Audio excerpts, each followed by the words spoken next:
Hi, everyone. I hope that you can all hear me. Veronica Berrigan here, Branch Manager, Berkshire Hathaway Home Services Northwest. I have enabled all of your chat capabilities. So I know I see my attendees here. So thank you so much for joining.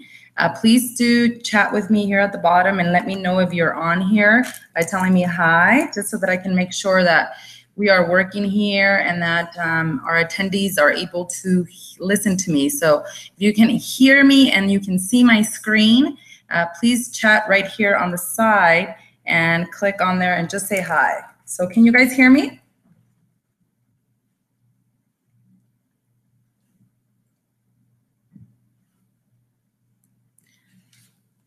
All right, I'm hoping that you guys can actually hear me. We will. Hey, Andrew. Hey, Greg. I'm so glad that you guys can hear me. I was getting worried. Hi, Jerry. So good to hear you on here on the net. Thank you guys for joining our live webinar tonight, which is going to be focused specifically on high impact mega open houses. I will keep the chat open throughout the entire class that we're doing today. So if you have any questions, feel free to plug them in right there.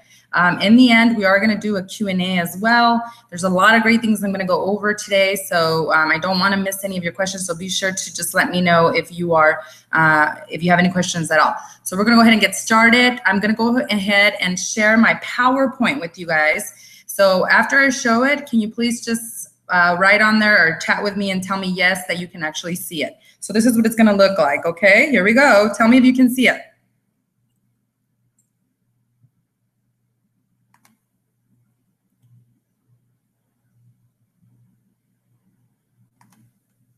So can you guys see it there?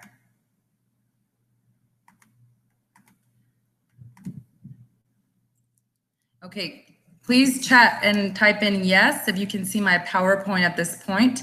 It should say Berkshire Hathaway Home Services, Arizona Properties with our logo. It's a purple background. So just please let me know that you can see it, just because this is the second time we do this on webinars. So can you see the purple backdrop?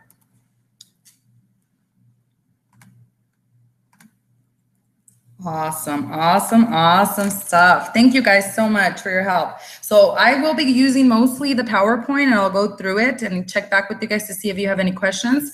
But we are going to get into a part of the class where I'm going to go into awesome. Thanks, Greg. Thanks, Jerry. Thanks, Andrew. So I'm going to go back and actually use some of the Facebook advertising tools so I can show you some of the things. So I'll be going back and forth between screens. If for some reason you can't hear me, you can't see me, please send me a text message as well. All of you guys have my phone number. I have my cell phone right next to me. You can not always trust technology, so I want to make sure that you guys are getting the best benefit possible. So let's go ahead and get started. We are going to talk today about a very important subject, which is open houses. And many of the agents, when you think about an open house, many of them think that it's about showing up and coming with your open house signs and figuring out how traffic is going to get there.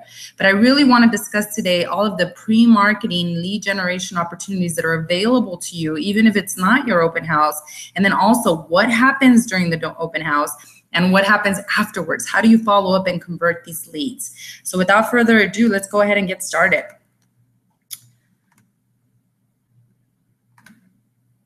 All right. And we like to call them at Berkshire Hathaway HEMOs. So it's high impact mega open houses. Very, very different than just a traditional open house. And again, because of the opportunity for lead generation. So again, today we're going to cover identifying the right open house, pre-marketing, sweat, and check budgets. I like to go over two different types of budget. If you're a newer agent, you don't want to spend all of your money, especially in the beginning and marketing. So there's a lot of tools already within the company that can help you execute at very high levels where you don't have to spend a lot or any money. And then we're going to get into the check budget too, because technology and online advertising offers you a further opportunity to drive more traffic into your open houses, as well as generate more leads, right? For people that live in the neighborhood, that want to sell their house as well, and buyers that simply that house is not going to work out for them. And then I'm going to go over what happens at the open house, the conversations you should be having, what you should be doing after the open house, the follow-up systems that you should be using, a few tools, and the conversations that you really should be having right at the open house. So here's the Power of open houses. I think people really underestimate them. And the reason I think it is because they really don't know how to work them. There's such a huge opportunity to generate and pick up leads. I mean, you're talking about a property that you're hosting open and you have a buyer or seller that's walking in. To me, that's somebody that's literally raised their hand and ready to do some type of real estate transaction, right? So what you're doing is you're putting yourself in front of people who can potentially do business with you. I mean, what else could we want, right?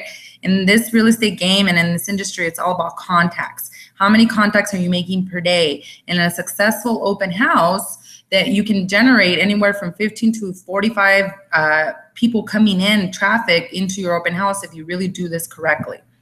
And then real estate is all about building a database, guys. I know we're in it to help families and sellers and buyers, transition into their next life stage. But in reality, guys, when you talk about business, it's about building an awesome database where the consumer gets to experience the beauty of working with you as a realtor. Quick numbers to throw at you that we've tracked. 1,000 new conversations a year would equal you 50 closed transactions at 5% conversion rate. All of these numbers may not mean a lot to you if you're a newer agent, but the thing is that if you're tracking your activities, all your lead generation activities, you'll learn to understand what your conversion numbers are. And open houses are a huge opportunity to convert at very high level. Why? Because you're actually meeting the prospect in person.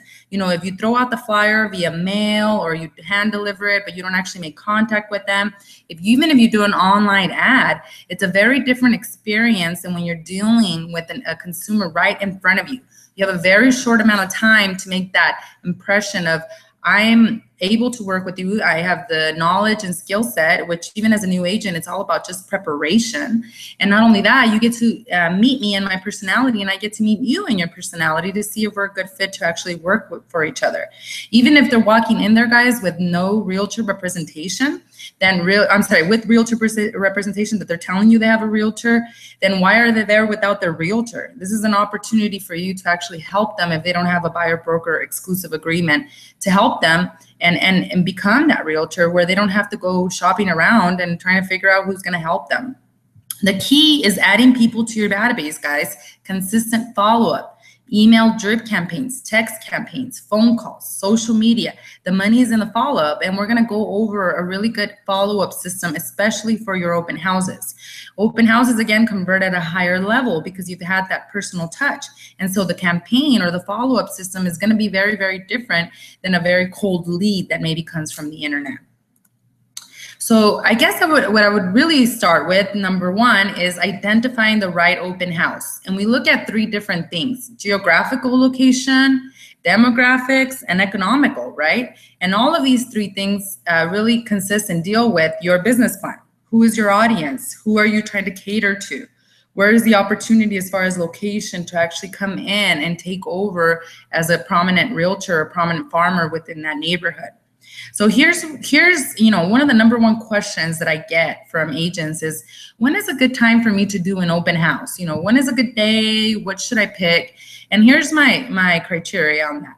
If you want to have daily open houses, which I've seen a lot of agents do, where they strategically pick up an area and then they also find an open house within the area, and they look at how they can actually position their office within this open house. Why? Because your branding, perception, your signs are always there. Even if it's not your house that you're actually listing, you're constantly within that neighborhood and in that area where people just have this perception that you are the go-to guy or gal. So when you're having daily open houses throughout the week, you connect with an agent that has the vacant listings. Obviously, it's harder to do them on the occupied homes if you're going to go disturb them every single day, right? And then look at traffic patterns around the day that make sense. For example, if you're in a neighborhood with a highly family-oriented, lots of families that are moving there, you probably want to be doing an open house, anytime during the week, after school, when they're dropping off the kids, and in the afternoons. Would you necessarily do an open house in the morning on a weekday? Probably not, because you're not going to, maybe if it's really early, but even at that point, they're probably rushing to go to work, right? So if you're going to pick an open house to do during the week, Monday, Tuesday, Wednesday, Thursday, or Friday, then be strategic about the times and also plan around an area where you're going to have high traffic. Evening open houses from 5 to 7 p.m. 5 to 7 are also a really good opportunity. This is when people actually return to go home to work. Maybe it's not super high traffic of people, but they're seeing your signs over and over. Like I kept saying, it's about branding and perception. So you can divide your area in quadrants to really open up your listing availability and switch up the open houses every week until you actually get your listing. And you know, on the weekend open houses, I get this question the most: what time is the best time to do an open house on the weekend? It's always the perfect time. You cannot go wrong. Many agents do 10 a.m. to 1 p.m. then to leave some time in the afternoon to actually go show houses if somebody wants to see a house from the open house. But then there's also agents that actually, you know, strategically do 11 o'clock to 3 p.m. So it really depends on the weekend. It really depends on your availability, your schedule, because we know we leave the weekends open a lot for showings. You shouldn't drop everything and go with a consumer or client immediately and forgo or give up an open house opportunity. You have to stick to your schedule, and you have to be very, very in control of that so that you're able to manage all of these things. So weekend, guys, anytime at all is good to do. I mean, you don't want to do 7 o'clock in the morning, of course. And in the summertime, it is a little bit more intelligent to try to get out there as early as possible and get done as early as possible as well.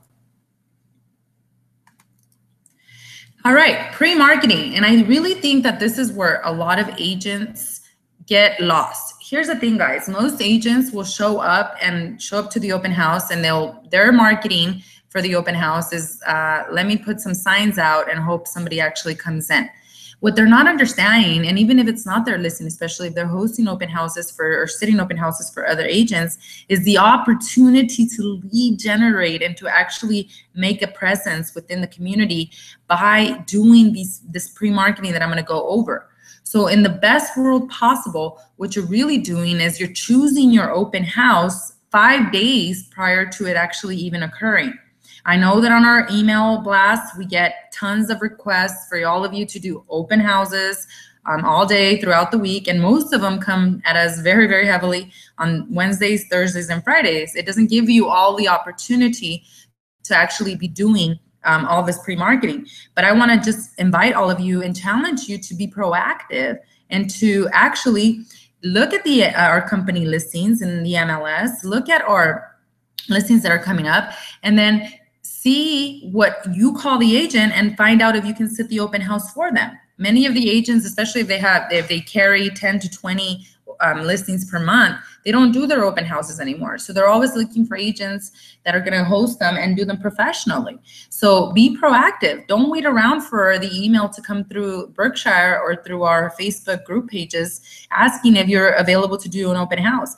Get on that MLS, identify them, and try to stay as close as possible to your farm. If there's no listing in your farm that we currently carry, don't say, I'm not going to do an open house this weekend just because there isn't one in my farm. You have to continue the lead generation. And then as you continue that, there will be one that actually gets there. All of your marketing efforts, all of your lead generation, everything you're doing is still in the area of your focus of farms. So it's not going to hurt you to do open houses elsewhere while you get that listing or while you get that buyer in escrow in that neighborhood that you're targeting. So it's just very important that we take that drunk monkey out of our head and don't let it stop us from being consistent with what we're doing. If you said you were going to do 2 open houses a month, then that should be your goal regardless of what happens out there. So choosing the open house 5 days in advance, close to your area of focus or in your farm. And if you're sitting in an open house, of course, be proactive and contact the listing agent. And then if it's your listing or if it's someone else's, they got to be entered into the MLS and Zillow as an open house. Why? Because this actually, if you enter it into the MLS, it actually funnels through to the other websites. And if you enter it into Zillow, it shows up as an open house opportunity for the weekend. So the cool part is, of course, you're going to get the free advertising to drive people there.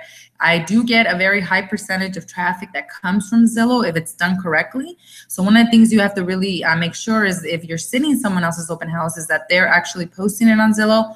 And you've got to also make sure that your Zillow account is up to date, that it's a free thing that you do. You go to Zillow.com. We actually have an upgraded account for you where all of your listings show up next to your name and they don't show competition. So this is a very important part of the marketing because we know so many people actually visit Zillow day after day. So it's there. It's free for you guys. We pay for the upgraded version. Why not use it? And then the second day, this is really where it comes down to it, guys. Especially if you're sitting in open house and it's not your actual open house, then it's super important that you take the time. I mean, this is going to take 1 to 2 hours for research. And what do I mean by that? In the MLS, neighborhood info, market trends, what has been active there in the last 6 months to a year, what has sold, what's pending. What are the new build activity around there? Are there new build communities that they can move to actually and have a solution? Find out if there's a community clubhouse or a community page even on the internet where you know what events are actually coming up. Why? Because even if you're not the expert in that neighborhood, when you do show up to do this open house, you will know it all. And with the power of the internet, we can find out so much about where we're actually doing this open house. And then the last thing that I would do is visit comps and visit the comps. So pull what your competition actually is. If they're vacant, fantastic. Go take a field trip, day 2, and actually look at what your competition is. Because if they don't want to buy that open house, they're gonna want to know what's around there. So you got to be prepared. And then the second day, another thing that you want to do is you want to call Katie, our admin, and you want to give her the address of your open house. Why do you want to do that? Because at that point, she will pull phone numbers for you around the area that you can actually use to call, which I'll get into a little bit later, and invite people to your open house. The call is very, very elementary. It basically is, hi, my name is Veronica with Berkshire Hathaway Home Services. I'm doing an open house at 123 ABC Street, and I'm calling to invite you this Saturday from 10 a.m. to 2 p.m. Will you be able to make it? They'll say yes, no, don't ever call me again. Thank you so much for calling me. I was just thinking of buying a house, whatever that sounds like, right? And then you have to close it. Close that call with the very simple. I'm also offering a free market analysis to all of the neighbors in your neighborhood. Please, what is your email address so I could send this to you? So that's really what you're doing. You're doing the invitations. They're hearing your name. Now they're seeing your signs. It's all about the perception that we keep talking about. On the second day, too, it's very, very important to prepare your pre-marketing. Now, the pre-marketing are marketing materials that you're going to go out there with to actually let the neighborhood know or let the surrounding neighborhood know that you're actually going to be having this open house. Again, not just about showing up with your open house signs. So what do you get together? We have marketing flyers that are Resource Center. That's our national center. You can go into the Virtual Access Center and access it from there. There's templates already pre-done that actually you can do to print them and hand deliver them because you probably don't have enough time to mail them. And then don't forget, guys, we have door hangers. You can pick up 50 at a time. They're beautiful. You just staple your business card to them and they say, come to my open house. The cool thing about those is that you can actually handwrite in, you know, the details about the location, everything about the open house. And it looks like somebody, when you handwrite things, consumers like to actually read that. It looks more personal. So you should be asking for these on your second day so you can get them ready and invite at least 50 people in the neighborhood. The second thing another thing that I would do is create a video. You're already doing the research, guys. You're going out there and you're visiting the comps and you're in the neighborhood looking strategically to see where you're going to put your signs and all that great stuff. If you're already there, why not do a video? Many of you guys are already running your Facebook business pages. This is free marketing that you could be posting up on your Facebook pages, on YouTube, on whatever platform, your websites, to promote the open house. It's going to either get you more buyers and sellers there or more buyers and sellers, period. I cannot tell you guys the power of video and what an impression and what a difference it makes versus print advertising. It's just a completely different world. Even on the online, you know, search engine optimization, Google loves video. So the more you can get into a habit of making this part of your system, the more powerful your open houses will become. And if you're doing Facebook ads, you're going to have to build a landing page to actually drive people to actually look at that property. The cool thing about our website at Berkshire Hathaway is that you can use that as a landing page. We can insert a widget, which many of you guys I've already done that for your websites. Very easy thing to do. If you have any questions on that, you can call me. But basically, you find the property that you're doing an open house on in your website, and then you pull it up on the website and you copy that URL, and now you can drive people to that URL on your website so they could get more information about the open house. I'll go over that a little bit more when I do the Facebook ads right now so you can understand what that actually means. But as you can see, we're barely on day 2, guys, and it's a full package, a completely full package. And then day 3, you're preparing your open house marketing materials, the things you're actually going to take with you to your open house, because you don't want to show up just empty-handed. It has to look like it's well prepared, especially if you're doing some high-end properties. You'll need, here's some of the things that you're going to need: a checklist, and I will share this PowerPoint with all of you. So don't be afraid about taking notes. There will be a replay also on this whole webinar, so you guys can watch it over and over again. So one of the things you're absolutely going to need is a client registration form. Now, it can be as simple as you getting into Excel or Word and writing it out: name, address, email. When are you looking to move, or are you looking to sell? Also, another thing you can do is call the title companies. Fidelity National Title, Rob Cannon. We have First American Title, Becky Olin. They have pre-made registration forms with you. I know, for example, Fidelity's has an awesome little checklist on the back where the consumer gets to rate the property and give you great feedback, so that you have that for your seller or for the listing agent if you're hosting someone else's open house. The next thing you're going to have to take, or do, I'm sorry, is take with you the property information. So you can, if you have the 3 days in advance, you can call the the title companies, and they can prepare for you a beautiful binder with information about the property, so that, you know, consumers can actually see the schools, the businesses, and all of that. If you don't have enough time, it gets a little bit tough, right? So it just goes with your research. At least have a flyer of the MLS printed, so they can have the information with your contact info, and they can take it back with them once they're actually done looking at the property. And then the third thing you want to take, and this is why you prepare on day 3, is the list of comparable homes in the area. Now, why do you want to do that? You know, you're saying, Veronica, I'm trying to sell this house. Why would I take a list of comparable homes? Well, you don't always sell that house, right? And if they don't like it for any reason, they hated the flooring, they hated the view, whatever that was, you have options for that buyer now, and you can show it to them, and you can say, here's what's available in your area, and here's, you know, what's your price point, and all that great stuff. If you have these lists, you can print those from the MLS. You can just do like a half sheet of them private and have those printed in color. If you're doing some more higher end listings, you want to put them in a nice binder, or I'm sorry, in a nice folder. We have the Berkshire Hathaway home folders there at the office, where you can actually keep them in there so you can give them to someone should they be interested in looking at other homes. The other great tool that we have that you should have with you is a 20-step marketing plan. So as you're preparing for your open houses, that's why day 3, you need to be checking in with Katie to make sure she has this for you. Now, the 20-step marketing plan I would use for properties under $500,000. If you're dealing with the $500,000 and up property, then we also have the luxury collection division 20-step marketing plan. That caters more to the higher end properties. This is a much better piece for you to use at your open house. And the things that I'm talking about right now, guys, are the things that you would lay out right on your open house, actually the day of the open house. So lots of preparation for your marketing materials there and then. Day 4, what do you do day 4, right? Now we're on Thursday. If you identify your house on Monday, Tuesday you did a bunch of research. Day 3 is Wednesday. You're preparing for your actual open house.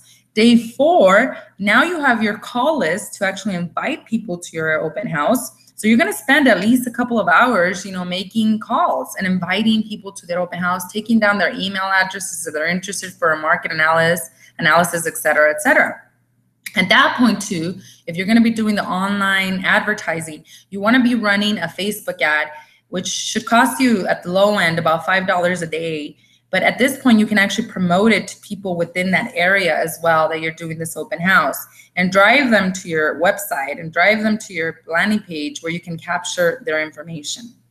You can also pass out flyers at this time. You know, with 5 days preparation, it's going to be very hard to do a mail out.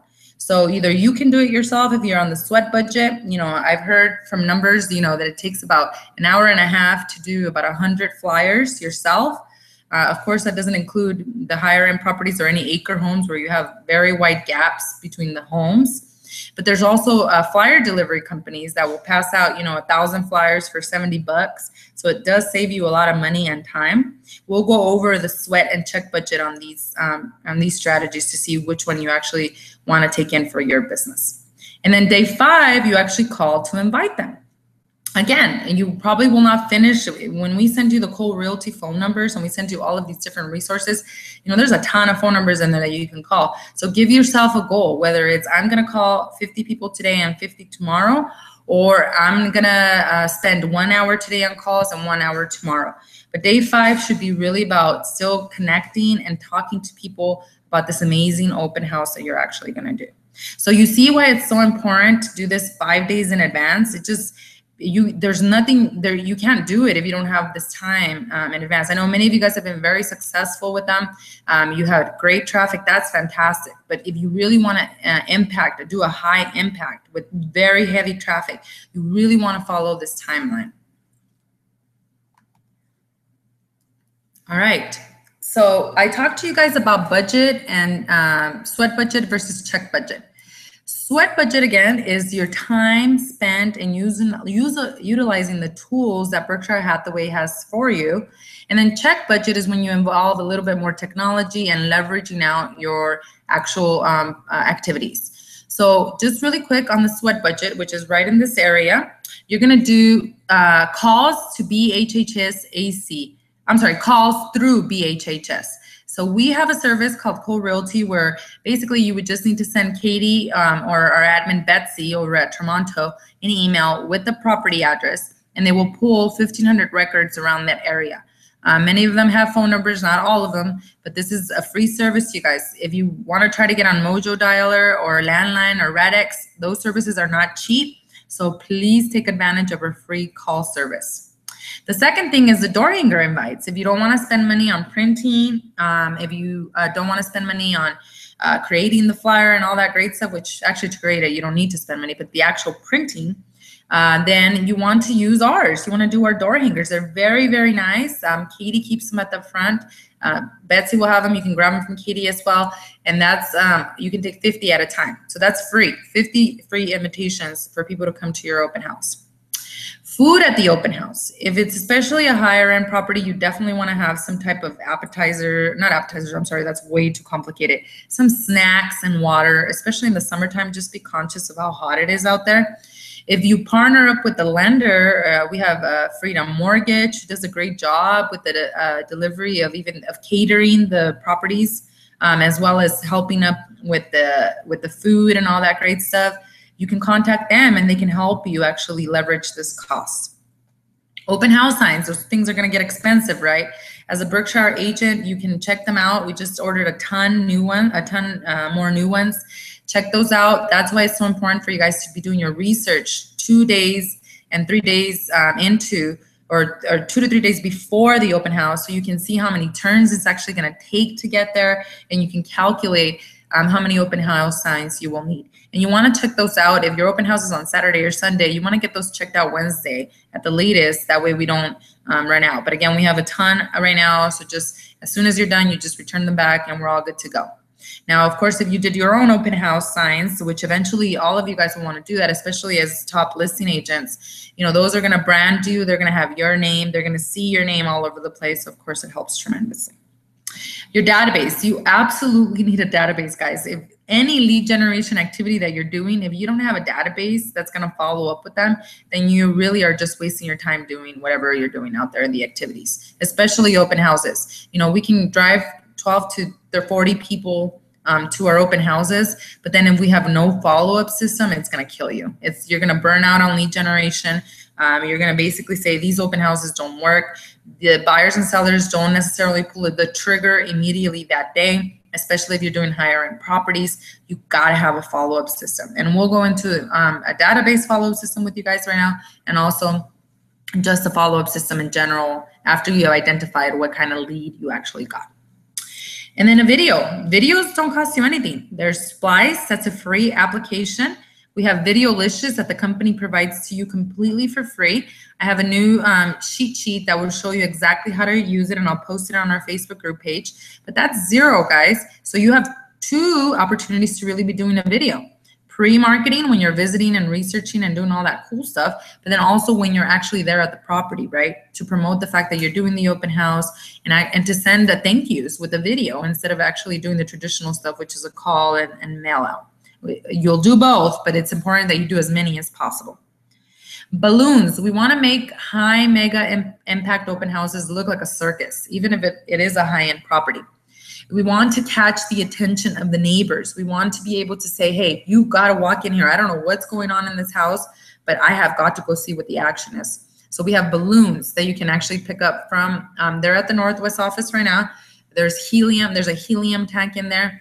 You know, all of that stuff is completely free. You don't have to spend money on that. And then if you're not going to print the flyers, if you don't want to print the flyers and hand deliver them, then you can email them, right? If you have a good database already, you have a good network, even on your Facebook, social media, Twitter, wherever you're at, then you probably want to save yourself some money. So don't print them and actually email them in. But no excuse to actually have a nice little flyer made out for you. So that's our sweat budget, guys. That means you literally can do any open house with zero investment coming from you, except for your time and your energy. Now on the check budget, it changes a little bit. 150 flyers delivered, it's about $75. So there's a flyer company, they're in our bullpen area that you can talk to them. If you have children, put them to work and pay them something, get them out there and actually get your flyers delivered. 50 signs around home. There's actually a company that does like small little flags and signs. They will put 50 small signs around the area of your home. They're the ones that actually take it down as well, so you don't have to worry about that. So if you're really trying to drive traffic to this listing that will not sell, you may want to invest in this as well. Calls. If you're going to spend some money, there's additional cell phone numbers you can pick up from Mojo and using RedX and Landline. Callfire.com is another site where you can pay for phone numbers. So again, it's up to you if you want to start making that investment or use what we have. Flags and banners, when you can order flags and banners through Oakley for the open house, and those are beyond the open house signs. They're more than anything like huge flags and those movable guys that just swing in the air. Those things really make an impression, and it just points people to what the heck is going on over there. So think about how new home builders promote their new home communities and how your open house should really look like. Food at the open house really depends on what you bring in. You know, it can be anywhere from $0 to $50. Again, it's just snacks and drinks. You're not going all out. I have seen some really good things come from AJ's and Trader Joe's, where you are doing more of a higher end open house. And it doesn't have to be for a ton of people. I mean, a lot of people get in there, get out, they munch on things and talk to you and then move on. So they're not expecting a full catered lunch, and you don't want to make that type of mess in anybody's home. Text campaign. You have a database. You have people that you want them to know about this open house. Clubtexting.com, $29 to $129 a month, or you can just pay per text message. I think it ends up costing you about 50 cents per text message, but you upload an Excel sheet with your contacts and the people that you want to text, and then you do a mass text message. Text message is the #1 response mechanism right now for consumers. They respond least to actual phone calls, then emails, first emails, then phone calls, and text messaging. So text messaging is just another way to touch them and stay in touch and let them know about this open house that's coming. Facebook ads. We can strategically place ads about your open house in a specific area to people with specific incomes, with specific behaviors. Let's say that you have a golf course open house that's being listed for $700,000 and you're doing this open house this weekend. Then you can target people that are likely to move, that have golf behaviors, that make more than $500,000 a year, all of those things. So now your ads are showing up in front of people that already want to do business with you. Very different than doing a mail campaign, right? If you do a mail campaign, or even if you do the 150 flyers delivered, you're playing a broader numbers game. You're hoping that one of those will actually react or engage with your marketing message. Well, with the Facebook ads and with AdWorks that's coming out later this month as a partnership with Berkshire Hathaway, we'll have a couple of webinars on that. You're getting the same flyer that you printed and you're putting it in front of people that are basically already wanting to do business with you. So I think this is a very powerful way of getting your message across and driving more people to your open house. Landing pages. If you're going to do numerous Facebook ads or online advertising, you probably want to get set up with the landing page subscriber. Unlimited domains. You can create a zillion different, what it looks like to the consumer's websites, but in essence, each of them have a message of a giveaway, of a marketing message that's going to get the consumer to basically give you their contact info, because it's so valuable, the information that you're providing to them. Again, with our website, Berkshire Hathaway website, you can drive people there and it will capture them, so you don't have to pay for this. If you are going to get involved in landing pages, then come see me. Leadpages.net is a really good one. Listings to Leads is another good one that many agents use for these types of campaigns. And then we already went over the Facebook ads, so that was just a bit repetitive.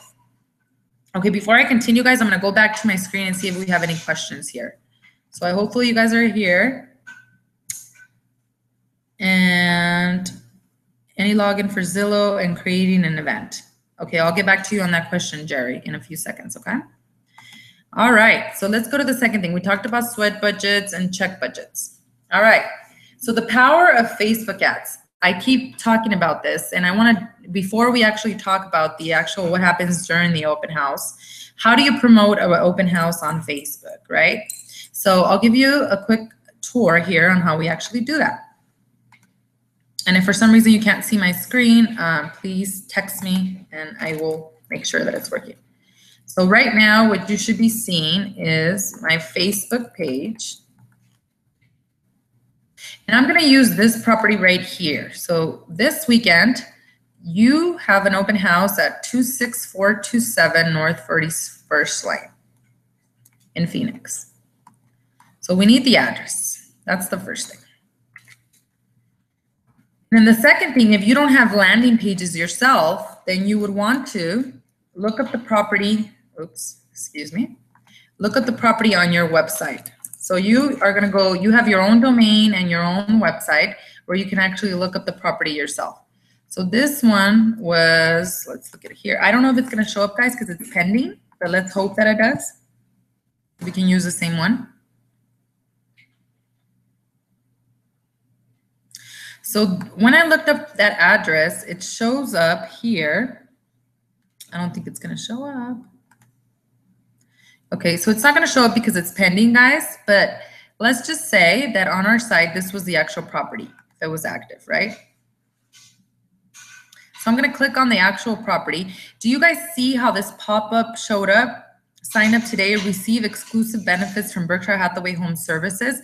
This is what I talk about when I mean a squeeze or landing page. The reason this is showing up is before the consumer can look at anything else about this open house that we're talking about, they must register. Now, a lot of people are like, well, why would I want to do that, Veronica? That's going to make them go away. Well, first of all, it's still going to make them go away. If you don't require them to register, no one's going to register. And if you're driving people from online ads to your site, you have to have this widget installed. Most websites don't have this, and that's why agents are forced to use like landing pages to actually convert them. With you guys, it already works. So this property, when I pull it up, has its own specific URL. It's right here. In order to do online advertising, I need to drive them somewhere. I need to drive them to a landing page, and this is where I'm going to take them so they could find out about the open house. Now, if it's your own listing and you're doing the open house, it will say up here open house and the date. If it's not your listing, then you got to tell the listing agent, hey, make sure you put it in the MLS that there's an open house, or make sure that you put it in Zillow as well that there's an open house so that it could show up. And this is where it's going to show them information about the upcoming open house. So now I got an exact URL. I'm not going to send them to my actual website, which is veronicavaragan.bhhsaz.com. I'm going to send them to a specific page of where the property is already showing up. So I would basically just copy that URL. And here we go with the address now. So now you're in Facebook, and in order to be able to do an ad on Facebook, guys, to promote this open house, you do have to have a business fan page. That is very, very easy to create. You click on this little arrow right here, and you hit create page. There's about 3 to 4 steps, and then you're pretty much done. If you go to my Facebook ads webinar that I posted on our YouTube channel, you'll be able to see how to actually create it. Literally 3 to 4 steps, you get it nice and ready, and you're ready to rock and roll. One of the things is that you have to understand, when you log into Facebook with your personal profile information, your personal profile will show up. So in order to access your business page, that's a completely different monster. Your personal friends will never see what happens in your business page unless they like your page. So it's although you log in with the same login information, they're two different beasts. You know, that's why you use one for business and you promote your listings and all that. Not that you can't do that on your personal page, but I'm just saying, you know, not everyone wants to hear every single day about that new listing or that buyer or that you're a realtor. You got to really mix it up on your personal page. On your business page, you can be free to pretty much showcase whatever you want. So this is what an actual business page looks like. This is our career page. And like I said, the only things you're really gonna edit is your name, and you're gonna put a backdrop here and all that good stuff. And you can have as many pages that you want. You wanna create your page with your name and Berkshire Hathaway in there, and you wanna make it active, and you wanna make sure that you're posting free things on there. That's how you actually post, you can post things for free. But an ad where you're actually paying money for it to show strategically in front of people based on behaviors, now that's a whole other beast. We start over here on the side, and I have a whole webinar on it, so I'm gonna go a little bit quick that you can actually watch. And you're gonna click right here where it says create ads. So you're gonna go create ads. If you haven't set up a ad account, it's gonna have you set it up for the first time. Very easy, it's just gonna ask pretty much your name and number, and it's gonna ask for your credit card information, of course. And then the whole strategy with driving people to your site and actually getting them to know about this open house is by clicking here to begin with. So you send people to your website. And then the campaign name, I would always just name it exactly what address I'm working on. That way I can track it, and I can track all my different campaigns and all that stuff. So this is 26234 North 43rd Avenue. So I'm just gonna name it that. 26234 North 43rd Avenue. And again, this is just for your organizational purposes. You're gonna hit continue. And on here, here's the power of it, that you can plug in this exact address, 26234 North 43rd Avenue in Phoenix. So there's our address right there. Why do we want to plug in that address? Well, you don't necessarily want to do this advertising to everyone in Chandler and Gilbert and all that. It's said that, you know, people tend to move 5 to 7 miles around the area where they're already at. So that's why you would plug this address in. I would leave this as everyone in this location. You can do it to people who live in this location and people recently in this location, but that really narrows down who actually sees it. For some people may work in North Phoenix, but actually live in Buckeye. So you want to do everyone in this location because those people may be candidates that are actually going to move up into your area. So you plug in the address in there. By the way, guys, it doesn't have to be an address. You can do a zip code. You can do a city. You can't do subdivisions. That's the only thing you cannot do. Now I'm looking at this property, guys, and this is a $435,000 property. So I've got to really start to strategize and see who my audience is going to be. So for that, we can choose a lot of different things. So we go back here, and I really don't think an 18-year-old is probably going to buy that property, you know. So I probably want to cater this to maybe 30 and up. Maybe they're an entrepreneur that's actually going to, you know, buy it now. Strategy for men and women. You know, many agents will only market to women. Why? Because they're the decision makers. With online advertising, it's about, or it's known lately, guys, I don't want to offend any of you guys out there, but it's just that they pull a lot of the decisions. And actually, if you didn't know, our third biggest segment of buyers is single mothers right now. So, you know, it's just a strategy. With these online ads, it's important that, and I'm doing a class on this tomorrow with follow-up systems, Excel sheets that are going to help you stay on top of your campaigns and the different people that you're targeting.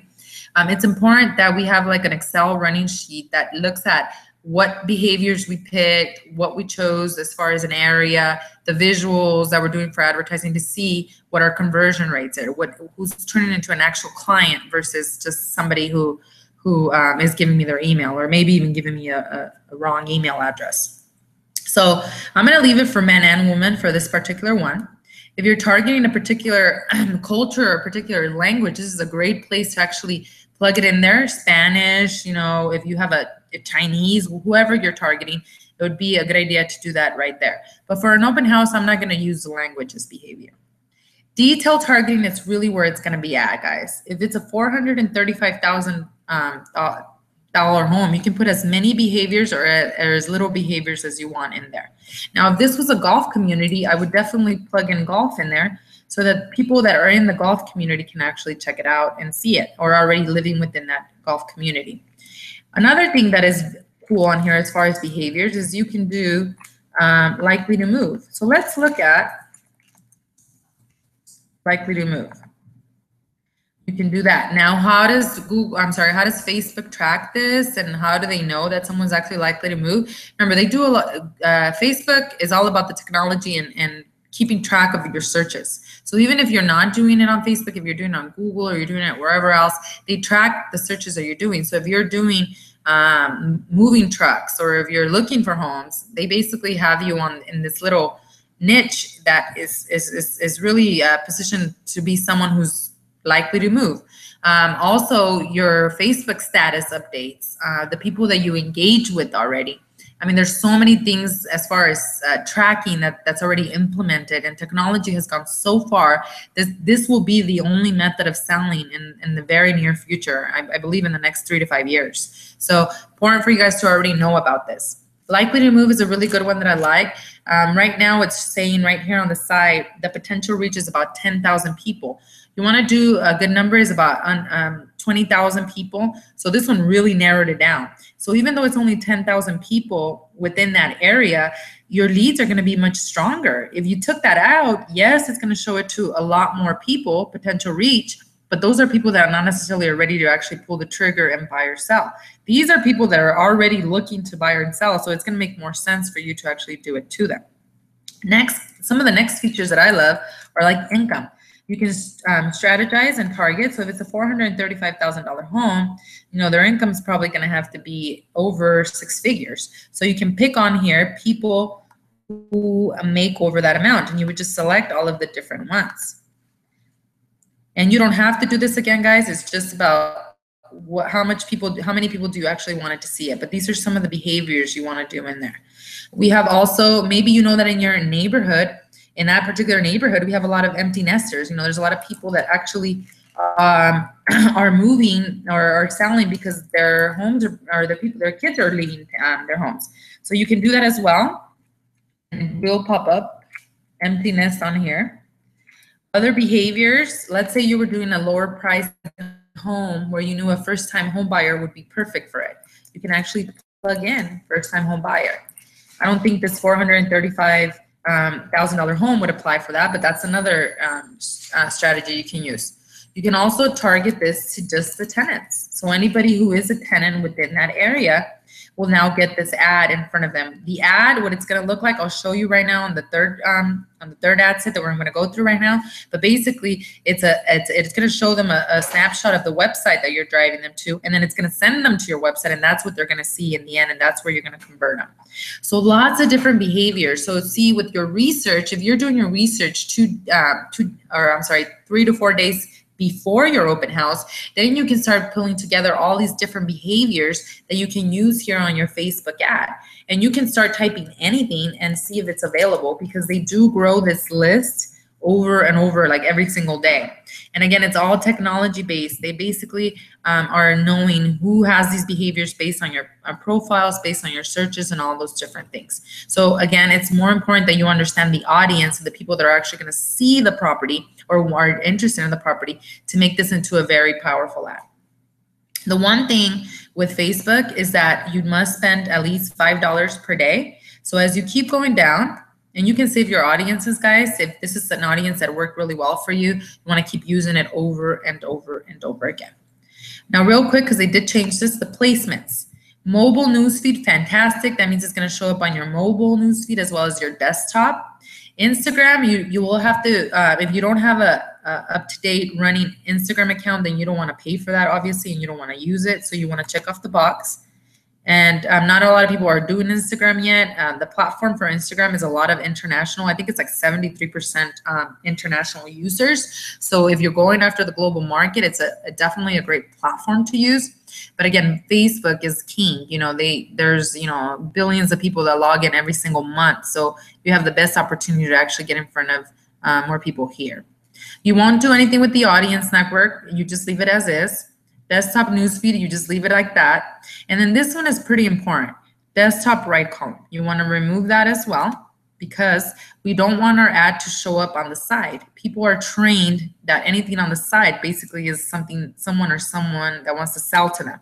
So if it shows up right here in the middle, then it doesn't look like that. It looks like it's actually one of your friends' post feeds. So you want to remove that as well. And then you want to show it to all mobile devices. Now, I would always use here for my budget. This is where it comes about payment, right? A lifetime budget. And again, Facebook will force you to pay at least a minimum of $5 per day. So if I'm going to do an ad for $15, I'm going to run it. Best days to run ads are Wednesdays after 3 p.m. and then Thursday, Friday, Saturday. The other days they fall off a lot as far as traffic goes. So if I'm having my open house on Saturday or Sunday, and I probably want to run it from the 7th all the way to about, let's just run it through Saturday, right? $15. So what it's telling us right here is that the potential reach is 34,000 people, and that is based on our behaviors of anybody who makes 100,000 to 125,000. They're a tenant and they're likely to move, right? But with your budget, it's actually telling you right at the bottom exactly how many people, or not exactly, but the daily reach. So every day it's gonna reach between like around 250 people.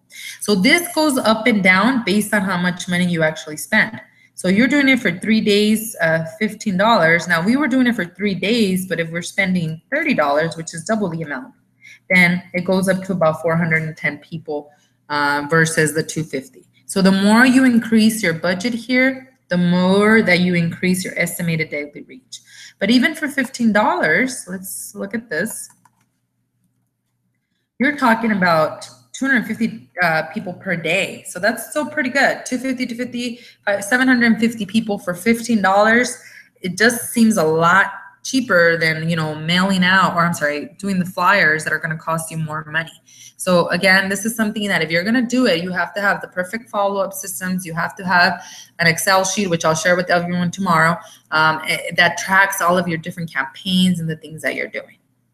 So then after you're done with that, you want to call your ads the name, the same property address that you called it before, so that you can keep track of them. Then you're going to hit continue.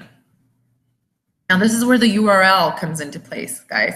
So before I do anything, where am I going to drive them to? What are they going to see that's going to get them to register, right? That's why you need a landing page, or you need to drive them to a website. They're going to give you their contact information. So what we do with that is, remember, we found it on our website, the actual property. This is the URL. Your website is going to give you unlimited URLs based on the information you search on here. For our purposes today, we are wanting to drive people to this particular site, this particular page on our site, because this is the open house we're doing. So now we're copying and pasting again that little that URL, and we're plugging it in right here, destination URL. So now when they see your ad on Facebook, it'll start populating right here what they're actually going to see. It pulls images from your actual website, and if it doesn't pull a lot, you have the ability to actually upload your own images. In the end, when they click on the ad, they're going to be taken to this particular site. So as you can see, what it's doing is it's pulling the information from that actual property. It's showing a bunch of different properties from that exact page where I'm driving them to. You want to make this as pretty as possible though, and I'll show you how you do that. So let's go back to the top. Now that we have our URL there, multiple images in one ad, you want to keep it that way. And the reason is because Facebook tests all of them and makes sure that, which one is converting at a higher level. So you're going in there. You want to connect it to your page, your fan page. So that's the one that you've already developed, whatever it's called. You enter your text, Super Open House, May 11th, or whatever you want to put on there. You can even copy the things that are in your MLS, like, you know, gorgeous, and whatever you want to put in here, it will start showing up on your ad over here. So whatever you put will start showing up at the top. This is what the consumer is actually going to see. Images, because Facebook tests a ton of images, you want to add some more images. So you hit select images here. So it's right here, select images, upload an image. And I would put different property, pictures of the property. So you want to go into the MLS and save those. Even if it's not your listing, you can save them to your desktop and you can keep them here so you can actually drag and upload them. So I'm just going to find some houses on here. Let's see. I don't know. I'm just going to pick anything, guys. So let's see. I have some prettier ones here. Confirm. And if you want to add more, you want to do at least 2 to 3. I'm sorry, 3 to 4. So when you're on number 3, you select an image and then pick anything. Here, actually, I'm just going to pick anything. Confirm. So now what it's doing is it's actually changing the pictures over here on the side. So this is what they're going to get to see. Do you want a picture of yourself? No, not really. You want to promote the property. You want to do pictures of kitchens. You want to do pictures that really stand out. So after you've picked up your images, then you go down here and you can do a headline. You want to do catching headlines. Honestly, guys, your headline is 70% of your ad. If you have a compelling headline, people are going to click. And if you don't, if it's boring, they're not going to click. So maybe your headline should be, buyers beware, do not buy a home until you see this one, or something that's really going to get them to actually do it. And then additional description that you can type in there as well. So all of these things that you type in here actually show up on your ad over here. Now you've got yourself an ad that's going to be purposely driven to the people in your site. See more URL, you would put the same URL. You want to send them to the same URL unless you have multiple landing pages that are working. So you're just going to use the exact same one. And then you hit place order and it's done. You're now advertising to them those 3 days for that amount of money and to those particular people. If you want more information on Facebook ads, then go check out my other webinar, but I wanted you guys to understand the concept between the actual open house ads, okay? And I will do a Q&A right at the end, guys, so don't freak out on me and just stick with me, okay? All right, so during the open house, very, very important, guys. The day of the open house, go meet 10 of the neighbors, get there early, give them open house info and offer complimentary market analysis of the home. You know, you did do your 50 walkthrough of the property, you know, you pass off 50 flyers, whatever that looked like, but it's a great opportunity to go out there and actually introduce yourself and say, hey, I'm hosting this open house, I'm offering free market analysis to your home. Give yourself the goal of 10 people or 10 neighbors that you actually door knock on. So get there early. Then you got to have your door notice ready. This really works well for a lot of agents. Just a printed PDF that maybe you laminate and says all visitors must register per the owner. It's important that you have that up front already. That way when they do get in there, they don't feel weird about it. Many consumers will try to say, I don't want to register, and you want to make sure that they register. Signs, balloons, banners, make it look like a serious circus like I just talked about. Even if it's a high end, you know, you want to get the attention of everyone. What the heck is going on in there? I need to know. And then set up your marketing in a place that visitors will see it and you. Many agents tend to hide in the kitchen, and then by the time the consumer actually meets them, it's been like 30 minutes and they've already toured the home by themselves. So you want to set up your marketing. It's okay if you set it up on the kitchen island. Maybe they're not going to see it right away. But you yourself, you want to be at the front of the open house. You don't want to stay in the back and hide. That's not going to work. You want to capture them right away, engage, and interact. While you're at the open house, you can do a video using Splice or Videolicious and post that on your YouTube and your Facebook pages. YouTube is so powerful when it comes to search engine optimization and searches and things of that nature, because video makes such an impact. All of these videos you could be uploading on there for different open houses that you're doing, not even in your own neighborhood. You know, people are on there Googling information about subdivisions. So you want to tag them with information about the subdivision. And then in between the traffic, you know, you don't sit there and cry. You want to write your thank you cards. You know, we have the thank you cards already for you guys at the office. So take them with you and get ready to start writing them out and saying thank you. And then create a thank you video. The best agents really what they're doing is they're creating their video, they're getting the contact info of the buyer and seller that's coming in, and they're texting it to them right the same day. They're saying, thank you so much for coming to my open house, with a video, which makes it much more engaging and makes it much more personable, where you actually took the time to do this for them.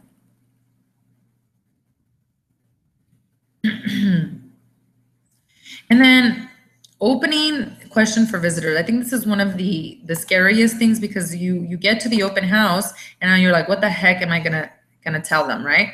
So the opening question for visitors is very, very important. And it's as easy, guys, if you guys can just remember to ask this question, you will be okay. Now let me put this a little bit bigger so you guys can see this.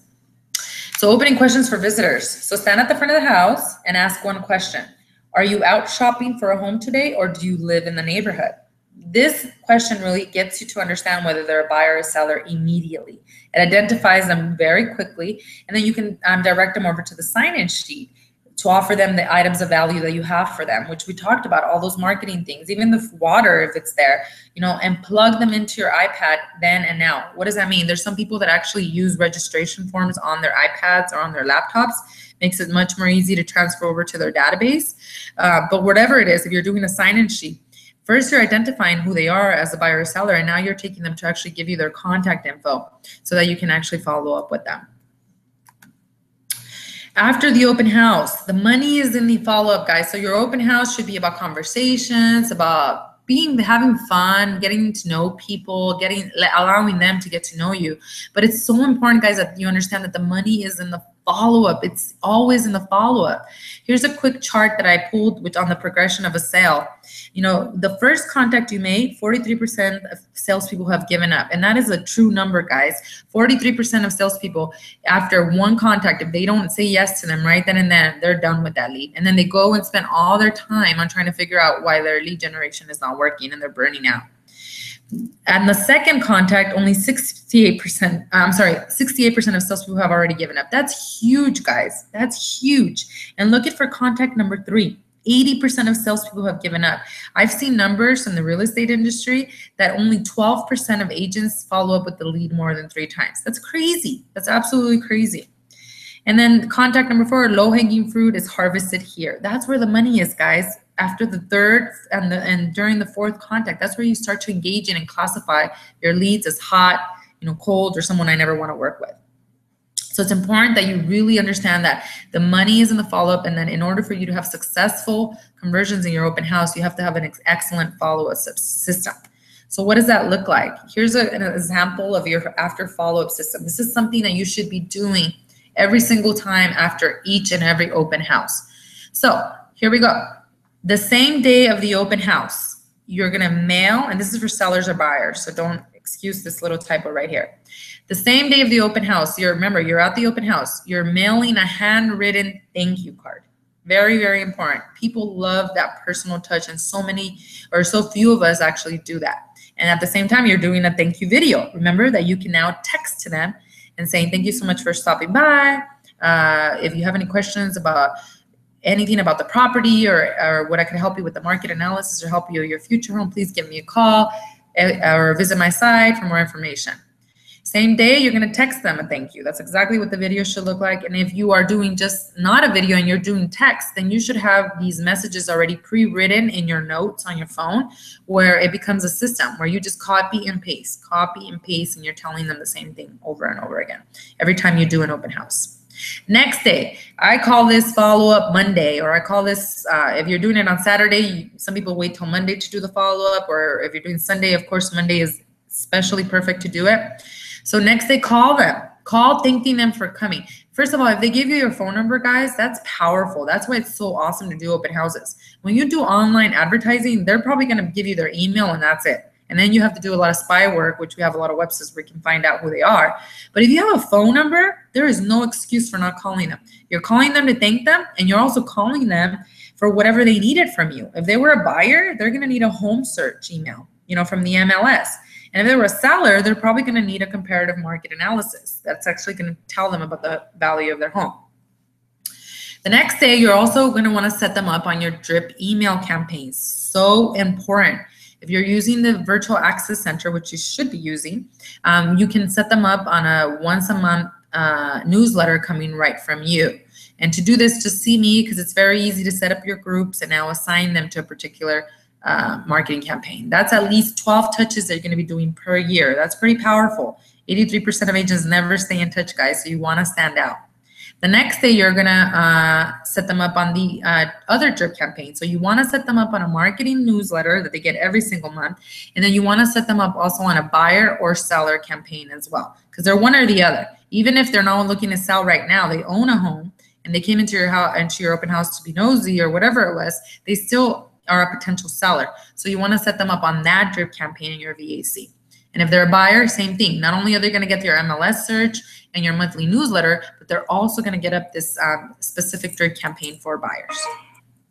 And then set yourself up for all of your leads to call everyone on your database, everyone really on your database, quarterly. So that's an additional 4 touches that you're doing. So even if you did an open house a year ago and you still have those leads, if they're still, especially if they're still responding to you, you should still at least make it a habit to touch them at least once a quarter and say, hi, what's going on?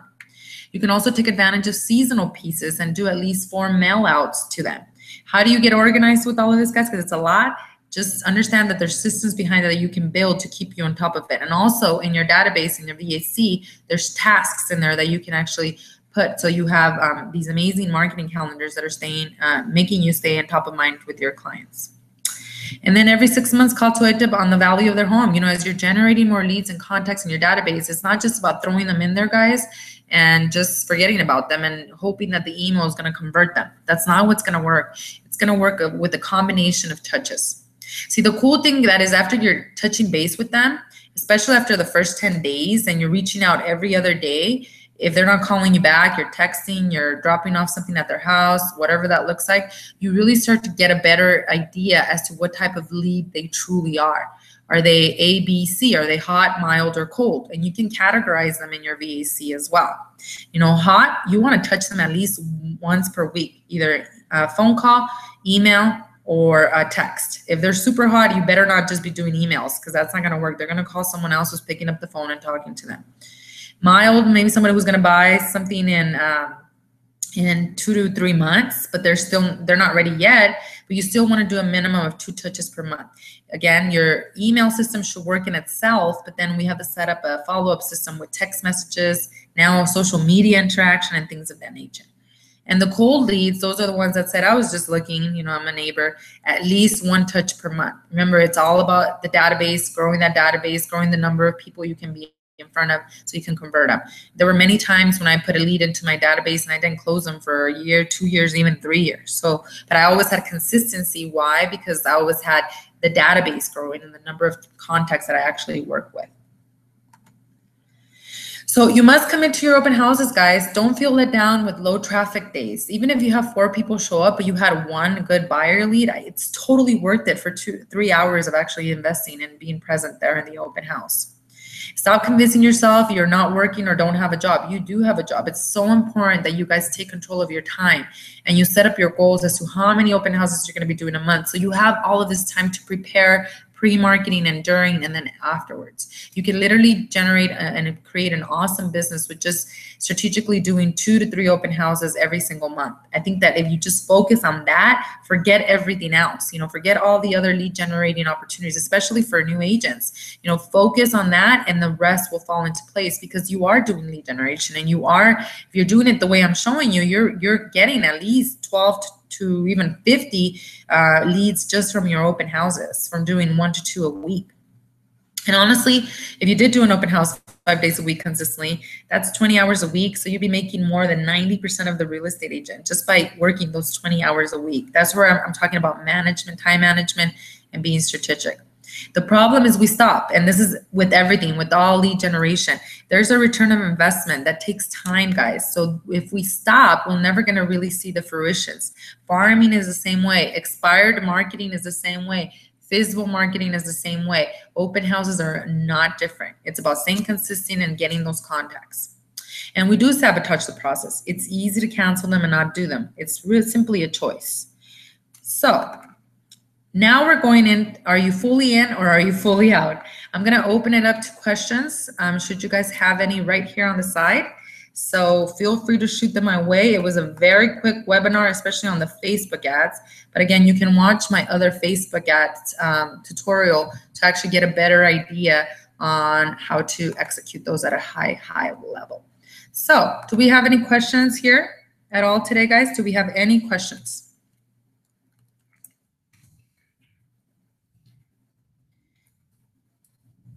No questions at all. Seems like you guys got it down. That means that all of us are going to be doing a zillion open houses in the next few months, right?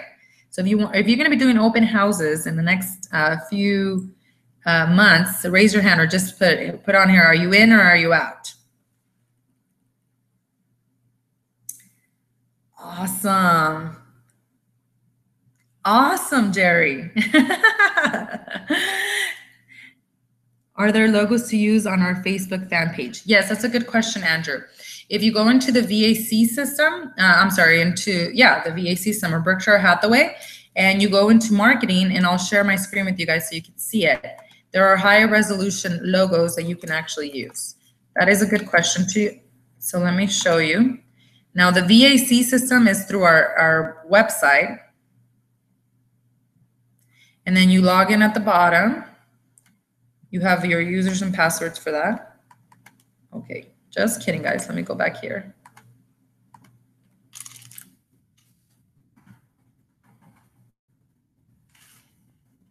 Sorry, guys.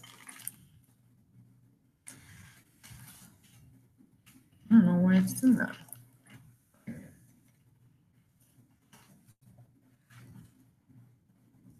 Okay, so we have agent access. You'll have your users and passwords from what Gina Ortiz sent all of you. So when you log in, you're gonna plug in your user and password under resources. And if you go to marketing, we have all of the logos for you guys. So there's national stuff and all of the different things. Oops. And all of the different logos would be in here as well. One other thing that I love to do for logos is I actually do a Google search, and I will do Berkshire. The one thing that your logo must have, it must have Arizona properties on there. So Home Services, AZ. And I will actually click on images here. And I can see all the different ones that have been used in the past. There's a few variations that you can use for your fan page. There's even the one with the luxury collection in case you're interested in doing something like that. And you can just, when you pull these, you can just go like this, right click, and then you can save the image as, and then you can upload it onto your fan page. So, but the high resolution ones are in the VAC and they're in the marketing section. Question answered. Hopefully that made sense. Jerry, I'm excited that you're going to be doing open houses soon, and you'll be implementing all of the pre-marketing. And then don't get overwhelmed with the Facebook advertising. It was a very quick run, you know, on how to get it out there. But the ones that are, when we're doing it right and we're doing it consistently, guys, you can expect to drive at least 20 to 30% of your traffic just from there. Zillow is a huge one. Andrew wants to know if there's anything Google can't do. Yeah, I don't think so. I have tried to figure that out. I don't think I've ever Googled something and I've even seen like no searches come up. But yeah, like right now I'm using a platform called Webinars on Air, which directly works with Google Hangouts. And then all of this webinar will magically be uploaded for you guys onto my YouTube channel. So it's pretty cool. Yeah, if you have questions specifically, Jerry, on the technology start of things or any like that, especially if it's going to be your first open house, sit down with me. Let's sit down. Let's talk about a calendar. Let's talk about identification, and let's look at what our activities are going to be. But if you're doing one open house a week, guys, or even 2 a month, you see all the time. We think about lead generation and making contacts, but you have 5 days of lead generation opportunities when you start scheduling these open houses. So your whole week is pretty much taken up completely. So there's a lot of opportunity here, guys, so stay focused. Greg, that's a good question. Does the listing agent have to post on Zillow? Yes, they do. Yes, they have to post on Zillow because they have to own the listing. They have to claim it, I'm sorry. There's a button on there that says claim. You don't want to do that because they're giving you the opportunity to do the open house. Unless you ask them and say, hey, are you going to promote it on Zillow? And they say, I don't know what you're talking about. Then say, can I promote it on Zillow? And they say yes, then go for it. You know, you can log into your account on Zillow and claim it yourself to show it off. But they should at least be putting it in the MLS that it's an open house, because if they do that, when it does show up on Zillow, it will show up as an open house as well. You're welcome. Good questions. Yeah, and Zillow, guys, very easy. Again, just create your free account. Everything else is already done for you guys on the Berkshire brand. So logging into Zillow, good question. Just go to Zillow.com and hit create account. It's going to ask you if you're an agent or if you're a consumer. You want to say agent, of course, and then you can set up your profile. And you'll be able to use your own passwords, your own email address. You want to use the company email address because it's directly connected with that. And so now you'll not only that, but now what we're doing is also when you get your testimonials on Zillow, they're going to be now fed automatically onto your Berkshire website. So you definitely want to use that to your advantage.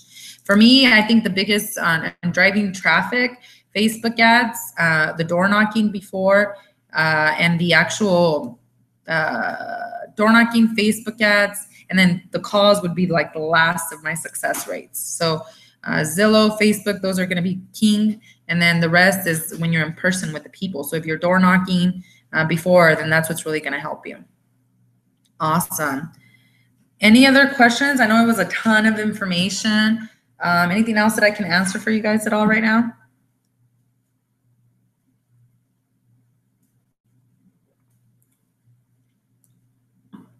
All right. Seems like you guys got this down. You're going to be the open house queens and kings. So I hope you're enjoying this webinar, live webinar kind of setting, you know, as we progress and do more and more. Yes, Andrew, the PowerPoint will be available. I'll go ahead and share it. I can share it on our Facebook group page. They won't let me upload PDFs, but I can share it there, and then I can email blast it to all of you guys that attended as well. And I will send it to you guys in PowerPoint, so feel free to use any of the slides or anything like that. Jerry's laughing, and why is he laughing? So hopefully you guys will be joining me on more webinars. Tomorrow we're going to be doing a webinar on marketing your listing. Your listings, now that you get your listings, thanks Greg, now that you have your listing, now what happens next? And I'm going to be going over all the Berkshire tools. Again, I love sweat budgets, guys. If we should not be spending a lot of money as new agents at the beginning. Of course, the more money you spend, the more you can lead generate, right? But we don't need to be doing that. There's so many things that we have for you guys that tomorrow we're going to go through a checklist of things you need to do to actually market your listing. Yes, K and Qs. Thank you. All right, sounds good.